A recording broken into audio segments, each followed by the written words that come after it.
So the Good Humanitarian Donorship initiative is something that was launched by a collection of about 17 donors back in 2003 to create a forum for improving practice, improving procedure, and ultimately improving impact in the humanitarian donor community. So ensuring that we get good value for our money, ensuring that our work has impact, and ensuring that we're being efficient and coordinated in how we fund the international disaster and humanitarian system. So the U.S. and Canada are taking on the chairmanship of this initiative for the next 2 years, and it's an exciting time because it is both a time of huge challenges but also huge opportunities. Canada is thrilled to be able to host the meeting of the Good Humanitarian Donorship Initiative here at the Permanent Mission, along with our colleagues from the United States. This is the annual kickoff for the 2-year rotation of the Good Humanitarian Donorship Initiative, which brings together a number of donor countries that are interested in improving how we collectively respond to humanitarian crises.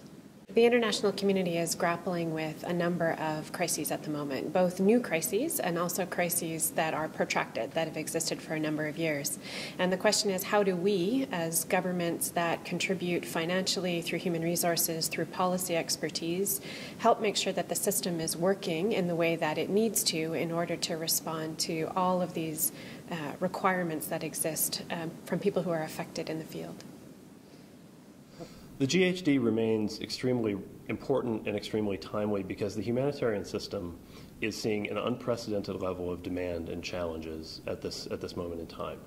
We have more disasters and larger and more complex disasters than just about any time that anyone in the system can remember. We're contending with a massive conflict in Syria, potential famine in South Sudan, and this unprecedented challenge of the Ebola outbreak in West Africa, which the system has never had to deal with before. It's a totally different and new type of challenge. And that's all, of course, on top of the normal rhythm of humanitarian needs around the world. We need to do more, we need to do it better, we need to do it more efficiently, we need to do it with even more innovation than we've seen recently. Unfortunately, as everybody around the room knows, this is an unprecedented time in terms of requirements, in terms of needs. 51 million people now in terms of overall requirements and needs around the world. As donors, we have to remain nimble, we have to be responsive to changing circumstances, and as I said, open to innovation. But this is all without jettisoning principles and partnerships, and I think this group is very much emblematic of that partnership. It's particularly important to have this conversation between us because we are starting preparations for the World Humanitarian Summit in 2016. Now, this may seem far away, but actually preparatory conversations are held all over the world as we speak to feed into that discussion. And that is to get buy-in from everybody around the globe on how we behave as decent human beings vis-à-vis our fellow citizens that are trapped in civil war and conflicts.